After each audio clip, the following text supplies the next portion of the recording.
Hello, and welcome to the Changemakers channel, where we discuss changemakers who are impacting our world for the better. Being a changemaker usually means stepping up and standing out and going against the grain in some way to do good in the world.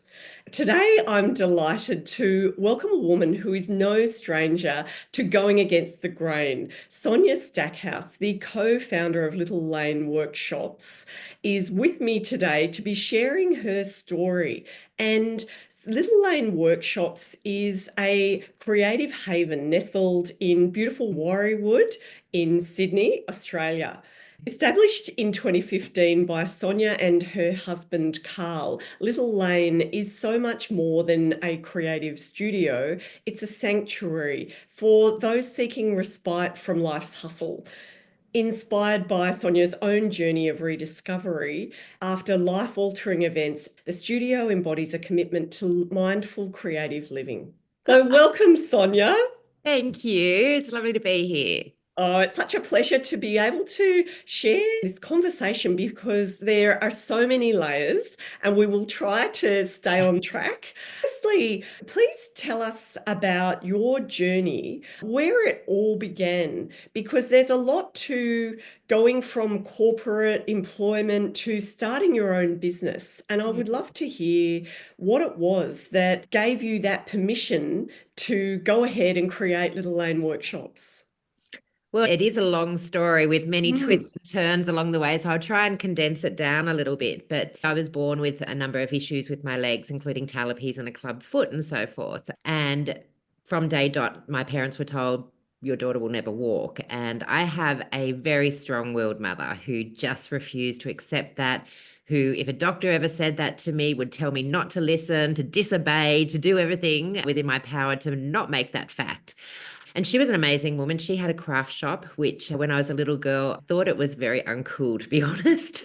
I used to hang in the back room of the craft shop and watch her with her customers. And I was like, okay, that's one way of life. But my father was a corporate man. So I actually followed in his footsteps. And up until about age 16, I think I'd had 38 surgeries at that point. I was able to put that stage of my life behind me and start on my own path. I felt like that really was the beginning of life for me because that was just a warm-up session and then life started from there. And I did go into the corporate world, albeit via a long way round, because I started as a vet nurse first and then got discovered by a pharmaceutical business who said you belong in the business world.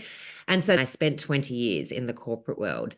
During that time, I had, three little boys, and I was married to Carl as well. We got married when I was a baby at 21. But throughout that time, I often questioned, is this really what I'm supposed to be doing? I felt like I was ticking boxes, kicking goals, I was achieving, but there was always this doubt in the back of my mind, is this what I was really born for?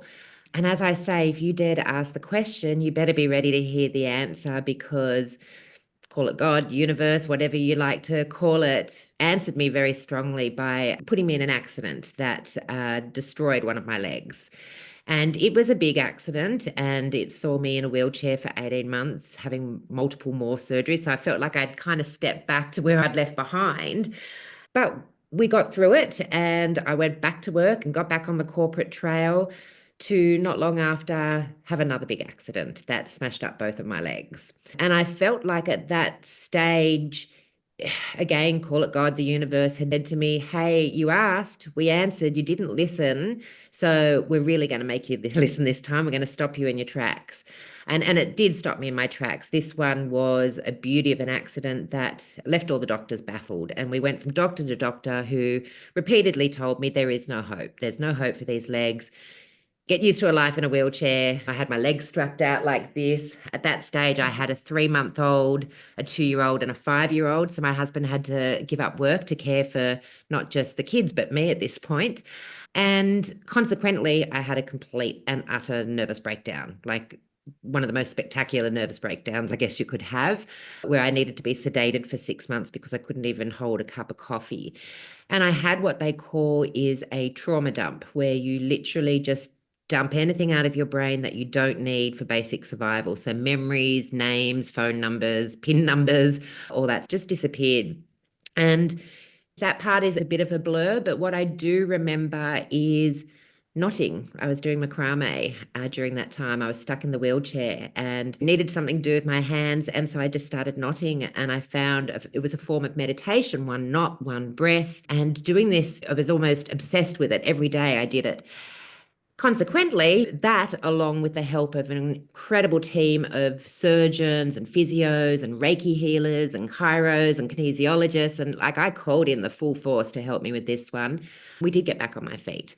And I say we because it was really a group effort to get me back on my feet. And at that age, I was 40, and I just had this big epiphany. My work was ready for me to come back. And I'm like, am I ready to go back? I don't think I am. So I quit my work. I call it the biggest midlife crisis I ever had. I did it in Bali, which was even more wonderful. It was my 40th birthday, and I had no idea what I was going to do, but I just knew that I wasn't doing what I was supposed to do.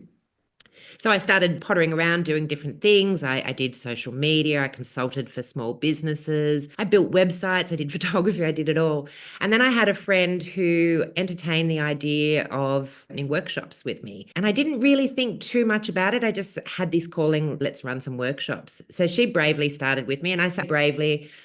Her not so brave. I think she gave me the courage to do it. And 6 months later, she did leave the business. She moved overseas, and I was left with this business. I thought, what is this? And upon hindsight, meditation, all kinds of things, I realized this is what everything has led me to. This is why everything has happened. I need to create a space where other people can escape life for a little while without having the big dramatic breakdown or the broken legs or anything like that at all. Just somewhere that people can escape to. If they can just step out of their life for just a couple of hours at a time and discover the healing benefits of art and craft and all sorts of things like that, then we can all heal. So Little Wow. Lane was born. It grew from there. I never had any plans. I didn't know what I was doing, but it just took a life on its own. And a couple of years down the track, saw my husband joining me in the business. And here we are today. We have over 40 different teachers that work for us. We've taught over 40,000 people throughout Sydney. And I am literally living my life's purpose now. And I could not be more sure. That is absolutely fascinating, and a huge congratulations. Thank What a you. road. And 16 years of age, 38 surgeries. I mean, when you go back to there and you think, okay, now I'm free. This is the beginning. I'm starting my life. What sector did you go into? I started into Yeah, animal pharmaceutical and then just yeah. progressed through the corporate world Yeah. from business. And what I'm hearing is that the journey was very circular. You were going back over different experiences. And what would you say to that idea that if we don't break through or heal the first time, it comes back again? Look, I truly believe that whether you want to call it you make the same mistakes or you go through the same Mm, experiences until you heal yourself. Those experiences are all there for not just ourselves, but those around us and care for us to learn from. mm, So until you actually learn, it's just going to keep happening. It was a full circle. My mother laughs at me today and says, who's the uncool one now with the craft shop? But I look back on it and think it was quite possibly the worst thing that ever happened to me in my life, but it turned out to be the best thing that ever happened to me. And sometimes when you're in the thick of it, people tell you there's silver linings there. You can't for the life of you see them, but when you look back, they're there. Hindsight's a wonderful thing. Oh, absolutely. And it's so incredibly powerful hearing about you being immobilized and has suffering so much for so long. What I would love to hear more about is you mentioned that inner knowing inside of you about not being on the right path. How did you notice that? How did it show up for you? Was it something in the body or something in the mind or something else? Think it was a combination of everywhere. I mean, it really was a gut feeling. When you wake up in the morning, you should be able to find joy in everything that you do. And if you feel like that joy is missing, then I think that's a first little hint that something's a bit off. And I like to say, if it looks off, it smells off, it's off. So go with that. That was certainly the first thing. It kind of built up anxiety. I suffered a lot of anxiety throughout the corporate world, even though you wouldn't know it up front because I could appear to be very confident and have it all together. But inside, still to this day, I suffer from anxiety. I just am very good at masking it. So that was another indication that if you're suffering that amount of anxiety every day, again, it's smelling off. Mm. So, and then the final straw, of course, was the repeated accidents and the fact that life had almost picked me back up and put me back at the beginning of where I started before I had those first 38. I mean, we've got 46 or something operations under the belt now, but back Mm. then, that felt like a big thing, but it's kind of like life put me right back at the beginning and said, "No, you went on the wrong path. Let's do this again." And as soon as I got on the right path and I started doing these things and following my gut and following my intuition, everything just fell into place. It was bizarrely easy. Mm. And what would you recommend to anybody who wants to be able to have that knowing in their gut and feel and connect to their intuition? What do you think you could suggest? Definitely stillness, sitting with yourself, meditating. I cannot say enough how important I feel that meditating is and just being still. And if you can't sit still, I mean, I struggle to sit still, but if you can't sit still, doing something like some sort of art or craft that gets you in that flow state, that's when you're Mm. going to hear yourself and hear that intuition and you start to listen. Yeah, that's beautiful. And your story is so incredibly multi-layered and powerful. Do you think that there would be a book in you? Mm. Well, funny enough, yes. I think there possibly will be. I've journaled a lot and I've kept a lot of notes. And one of the stints I did for a couple of years was I was a writer. I was a blogger, I should say. Yep. So, yes, I have been asked a number of times to consider writing the book. And I think it's in me. I just think it's not quite there yet. There's still more Yeah. to unfold. And I'm not really sure what that is yet, but my gut tells me there's still more to unfold in a Yes. positive way. I totally agree that it's not about churning out a book, it's about it being the right time. I definitely agree. And I had seen a post on your social media a little while ago, and it was about creativity and creative time and time for mindfulness, not being selfish. And Mm. it's about self-expressing, and it reduces anxiety and enables us to have community. And I know at Little Lane, one of the quotes is creativity isn't just a pastime, it's a form of therapy that nurtures the soul and fosters community. And I also know that recently there was a new book that came out by Martha Beck, and she was one of Oprah's coaches, and it's called Beyond Anxiety, Curiosity, Creativity, and Finding Life's Purpose. Martha Mm. talks about creativity as a cure for anxiety. Well, I shouldn't say a cure, but an antidote for anxiety. What would you say to that in your journey and what you see with the people that come into the studio? Mm, definitely, definitely. Little Lane is kind of a safe haven for people that do suffer anxiety. We get a lot of people that come through that suffer, whether it be a form of social anxiety or anxiety caused by some sort of trauma in their life. They come and they experience it and then they come back because whilst they're there, they must find some sort of healing starting within themselves. And once you've felt that, you want it more. So our goal is just to keep offering more of that to as many people as far and wide as we can. And Little Lane is open arms to anyone, whether you have anxiety or whether your life is richly blessed with troublesome free days. Everybody's welcome. I love hearing books about that. I love people are preaching that because it's something that I live and I breathe and I believe in it with all of my being. So Absolutely. I've known people with anxiety who say that they really struggle with meditation and can't close their eyes. Not that that's the only way to meditate, but they are the crocheters and the knitters, and they are definitely doing their mindful practice in other ways. And yeah. back to your story when the journey was evolving and when Carl actually had to leave work to take care of you and the family. Was Carl always a part of Little Lane, or did you begin on your own? Yeah, like I said, a friend Mm. who backed my idea, and we did it together for the first 6 months or so. Mm. Just the corporate position that I was in, I guess I was the main breadwinner. So Carl had taken the role of being a stay-at-home parent at Mm. times. We thought that was behind us when he had to stay at home again for me. But no, he wasn't there at the beginning involved other than throwing his 100% support behind me and telling me if this is what you feel you need to do, just do it. But that's such a wonderful, wonderful story. And it sounds like you two met really young and are just absolutely such soulmates, which is really inspiring for people to hear. And that sense of people being so connected on not just raising a family, but on this other path as well, which is breaking a lot of boundaries. What do you feel would be some of the challenges you've faced as a person who was first time going into a bricks and mortar business? And what did you have to either overcome in obstacles of going through the processes of establishing the business and making it real, or the inner battles? Look, I think the biggest battle was believing in myself. I think all of us suffer from that. There's the imposter syndrome. Am I going to screw this up? Am I doing it right? And what I have learned from that is that the only way to do it wrong is to not do it. So just start, figure it out as you go. I have had crash courses in learning how to do things, from being a business operator to hiring staff to all kinds of things. It's been a figure it out as we go situations. My business background definitely gave me a strength as far as having the business head for numbers, and my OCD loves numbers. Everything else, I just had to figure it out as I went. I love that. And your ability to let go and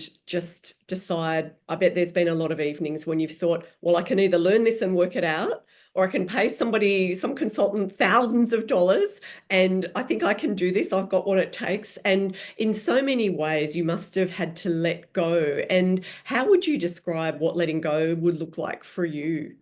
I'm not very good at letting go, if I'm honest, Mm. because letting go to somebody that does suffer OCD is probably the most difficult thing you can ask them to do, is to let go, particularly of control. There's been many sleepless nights throughout this thing. COVID, interest rate hikes, all sorts of things has had me questioning over and over again, where to from here. My answer to that is just wake up the next day, and if you don't like who you are that day, reinvent again. And that kind of same go for your business. If you wake up one morning and your business model or your business is not working for you in the current climate or whatever, reinvent it. Little Lane has been an evolution that continues to evolve. And would you like to give us some insights into that evolution? Were they really big, significant changes, or not so much? We started out originally aimed at adults. We then diversified into children, because I think if all children were taught to meditate, then imagine how different the world would be. So if you can get them creating at a young age, they're basically meditating. So we expanded into children. Then COVID hit, and of course, face-to-face classes, which was our business model, stopped, and we had to reinvent again. So within 2 weeks, I built a online shopping platform and sourced materials and kits. And so we started doing everything online and selling kit. And then more recently, we have had to diversify as far as one of the studios is a bit underutilized. So I thought, what is the best way for this to be used? So we started giving it to charities to use. But then we've also just opened up a new arm of our business, which is called For the Curious. So we are no longer just an arts and craft business. We are something for everybody. We are where the curious can come to find out, whether it be a spiritual thing, whether it be how to make sourdough, whatever. Those that are thirsty for knowledge can come here. And it also gives local businesses and local people who are an expert in their field somewhere to connect with the communities. Wow. I love that. And curiosity has been such a theme for me in the last couple of years, because when I was pivoting and changing my business, I had Mm-hmm. to find a way to move through of not knowing the outcome, and just following what I'm curious about has been the only way through it. And we end up doing what we're really inspired by. And like you with your business, that's exactly what you do. And it's so inspiring hearing your story about creating something out of nothing, and also creating something out of such a painful journey where things could go either way for a person, but you were always very committed to growth, which is so courageous. You mentioned that your friend who you started the workshops with gave you a lot of courage. And what else would you say has been a source for courage for you over time? Having a support network around you, having my mother here today still, who is a very courageous woman herself, who's overcome cancer. She backs me. Having a husband who believes in me and backs me. Having children who are looking to me to show them that everything's okay, that you can make everything okay. That inspires me. Everybody that comes into the business, whether they're teaching or learning or just curiously checking us out, they all inspire me and motivate me as well. Oh, that is so wonderful. And to know that you have your mother in your life today is so incredible. What is her name? Her name's Helen, and she is an amazing woman, a very, very talented woman herself, who is a very brave woman. She's Mm. actually caring for my father at the moment, who's at end of life. She's still battling cancer herself, but we're a number of years into it and she's going strong. And like I said, when I was a baby and they said she won't walk, she refused to believe it. She is a rule breaker, and she's taught me that the way to get through life is to break those rules. Oh, well, you got that incredible spirit within you, and it's a lovely moment to honour your parents and your mum in particular, and Carl and all of your support network. Definitely, it's wonderful for people to know that they don't have to do it on their own. Mm. Finding courage outside of yourself is absolutely fine.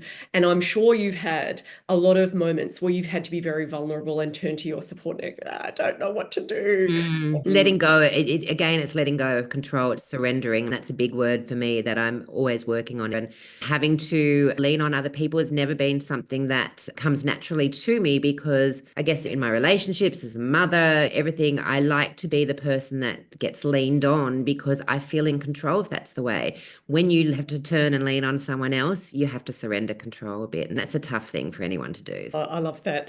Have you got any final words that you would like to share with us that have been either inspiring to you or you'd like to inspire others with? Do you know what?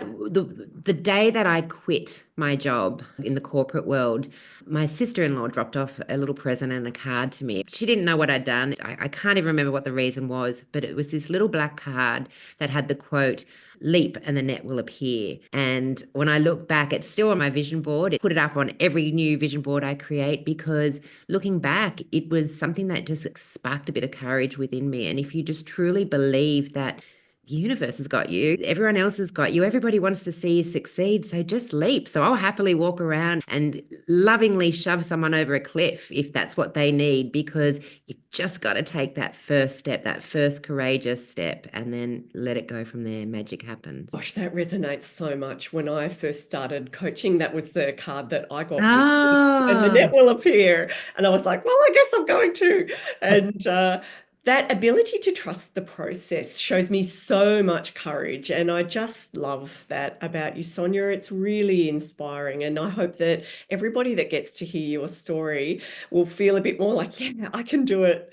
oh, thank you. And I hope so. Do you know what? I really do hope that anytime I share my story, I hope that somebody learns from it and I guess takes comfort in knowing that it doesn't have to be the way that it appears to be. It can be something different. It can be whatever you want it to be. Great. Well, I'll just remind everybody that Little Lane Workshops is located in Sydney in a place called Warriewood, and you can book into Little Lane's workshops, and you can also visit the Class for the Curious and to have your own journey there. And the website is www.littlelaneworkshops.com.au, and I'll share that in our notes here. So thank you so much, Sonia. Oh, thank you, Lee. Thank you. It's been a pleasure talking to you.